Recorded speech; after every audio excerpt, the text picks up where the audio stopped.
Not everybody accepts the illusion, but the illusion has been going very strongly in these past years. Come and join the world of, like I call the Walt Disney world. Reality doesn't exist. You just buy everything.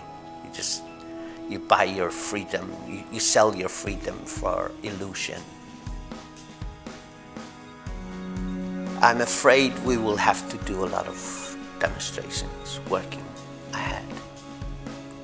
We will have to fight the government, the politicians. But how we do it, I don't know.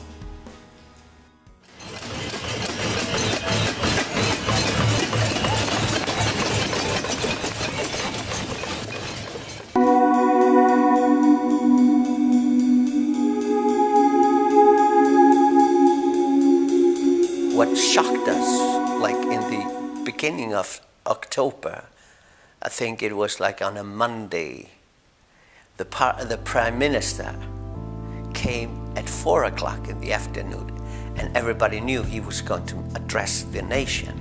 And he made a short speech, about 10 minutes or so. And I remember I was in a barber shop. I saw this, and I was wondering, what is the man saying? It was hard to understand. He was very serious, and it was like the world war was coming on or something. And in the end, he said, "God bless Iceland." What's wrong with him? Why couldn't he speak and tell us something? What is happening? Because we didn't understand what he was saying.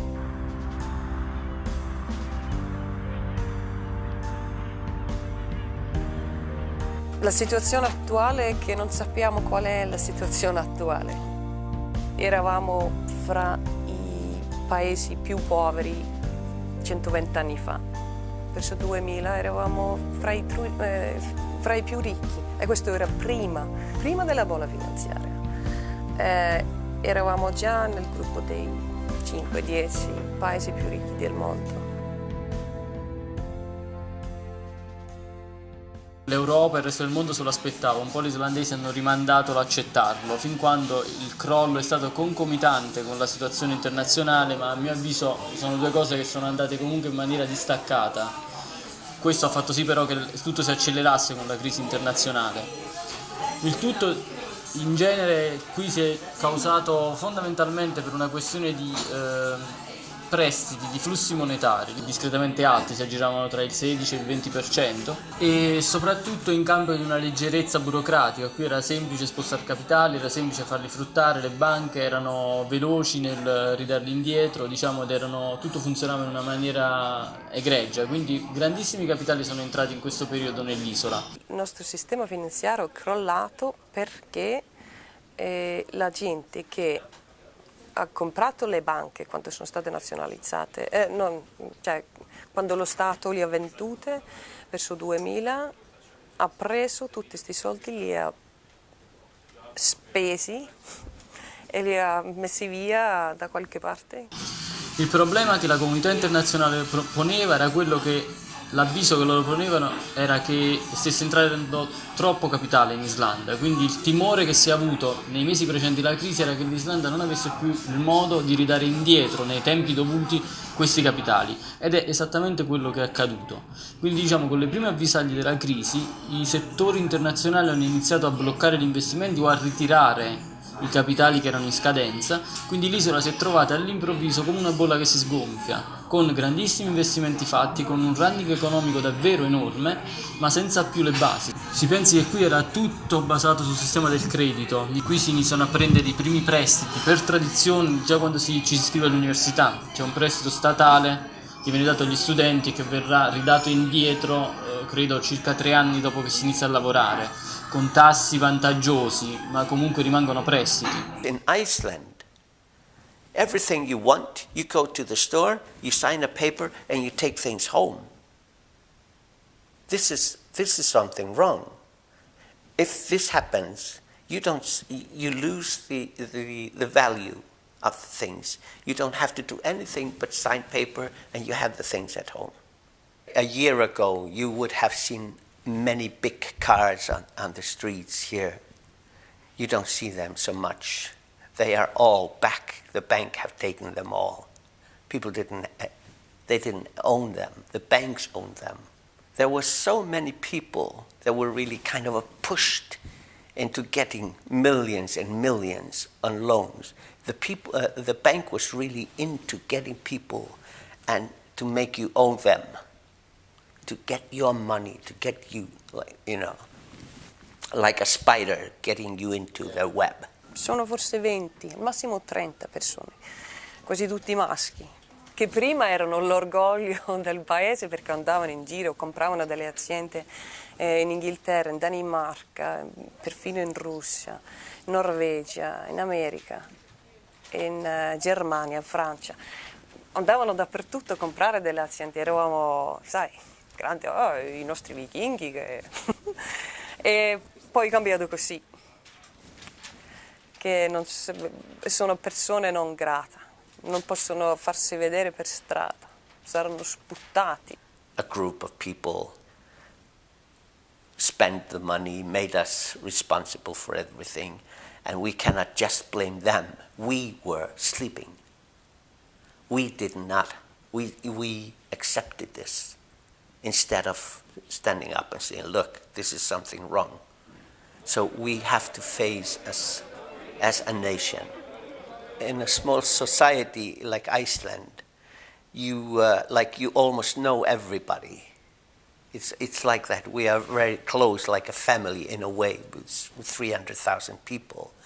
So you don't want to, you hide. There's nothing wrong here, so I'm fine. But you could sense there was something very serious going on. Why? Your banks closed. The bank closed totally. And then we learned that we had lost our money. And this is, of course, upsetting. All your savings, they are gone. All the money. I started hearing about people who had lost totally everything they've saved for their lives.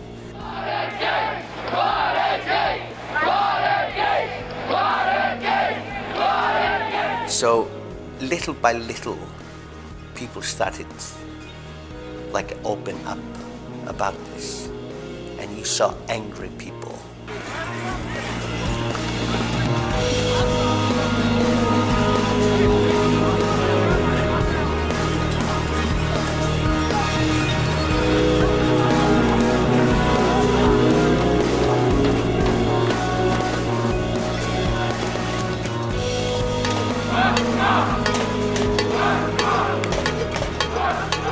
I spoke to people on the street and I said, what do you think is happening to this country? And I tried to make them aware of it. I rented a car, big car, and loudspeakers and everything, and I started saying to the people, here we will have a meeting on Saturdays at 3 o'clock. This is what I did for Iceland, or for Icelanders. They are not used to protest. And I spoke to artists and intellectuals and people who, and asked them to come and make speeches about the situation and try to share the view on the situation. Can we do something? What can we do? And I went around and asked people, what is it you want? And little by little, they started coming on Saturdays. And I went on from 11th of October until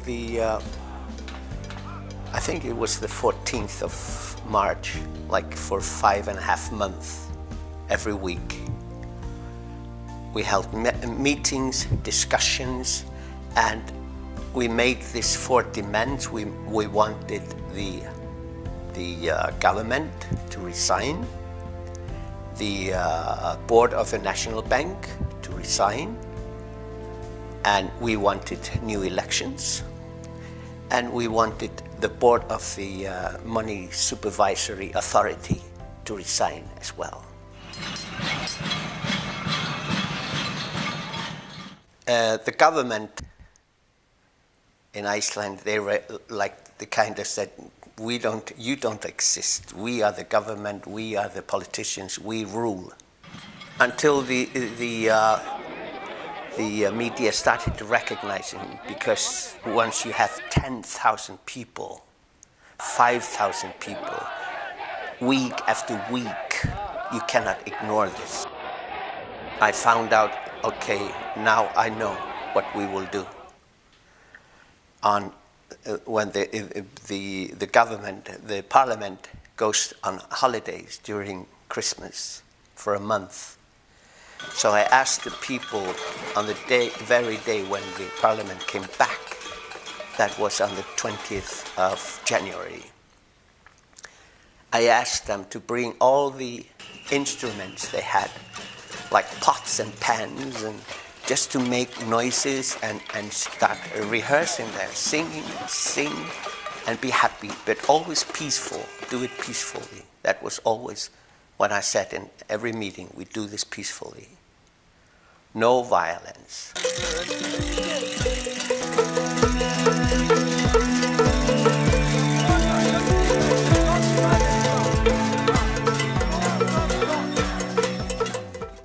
C'è stata questa piccola rivoluzione, la rivoluzione delle Posate, l'hanno chiamato, perché la gente è andata, scesa in piazza con tutto, per farsi sentire, che magari in Italia non sembra una cosa molto grande, ma qui in Islanda per far la gente scendere in piazza si vuole tanto, e in migliaia ci vuole una situazione veramente seria.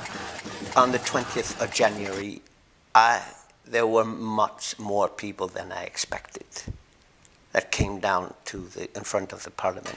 And it led to, there were thousands of people every day. We started at 1 o'clock in the afternoon and it went until 3 o'clock in the night.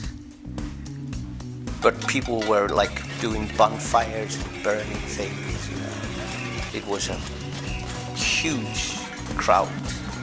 Something we've never seen before in Iceland. So this came, then the politicians got scared. They really got scared. I think it was I don't remember exactly, but in the end of January, the government started crumbling. And finally they resigned, little by little. First the government, and then the other guy, the promise of elections. The last one were the board of the National Bank. La maggior parte dei protestanti erano lì pacevoli, facendo sentire la loro voce.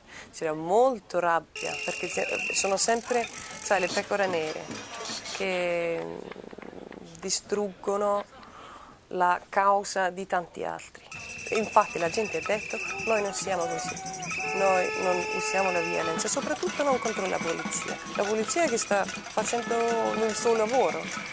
E infatti l'ultima sera c'era gente che ha cominciato a lanciare delle cose lì alla polizia, e c'erano dei protestanti che si sono messi lì davanti dicendo, oh, lasciate stare i poliziotti perché loro non c'entrano nulla.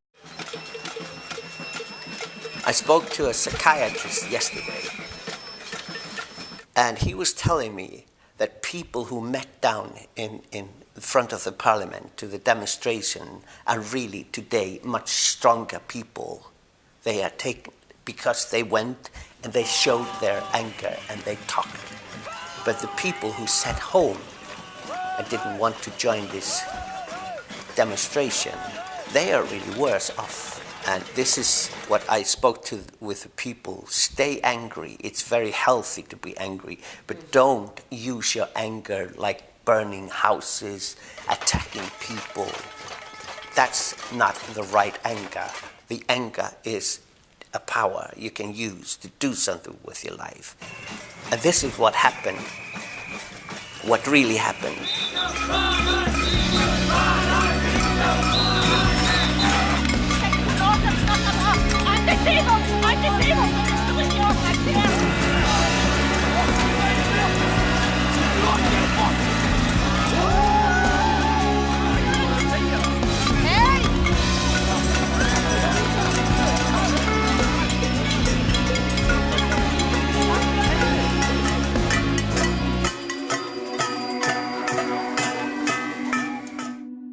amiche che non si sono mai interessate in politica.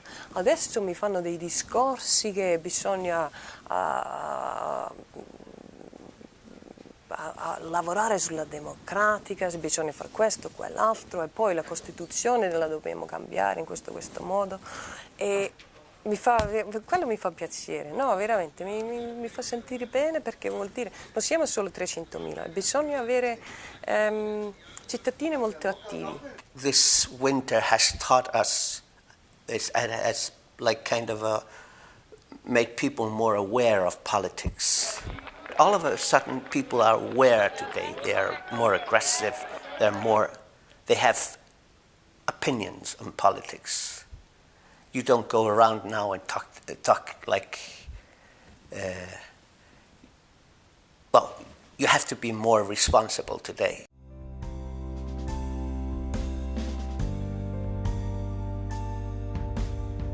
I know people in a little village up north. And there was a village with a few hundred people, very happy village, but people moved away from it because everything was happening in Reykjavik, the capital. This is why people just came here to start to get rich, get money, get work. But now people seem to be moving back to the countryside and start doing little works there and building society up. Families get together again. So I have a feeling people are already like fighting back this way. The propaganda, it's always like, if you look at our modern life, what is it? It's the television, the advertisement, it's always the illusion, come with your money to me and I'll make you richer. You can have the life of paradise, you can be rich, and you can have everything. This illusion, it's really controlling the mass. You don't get life free. This is the big illusion that has been going on. You should not just have everything free in life, because sooner or later you have to pay for it. If somebody tells you you will get this free, you will get this very easy. Nothing comes that way, really. I don't believe that.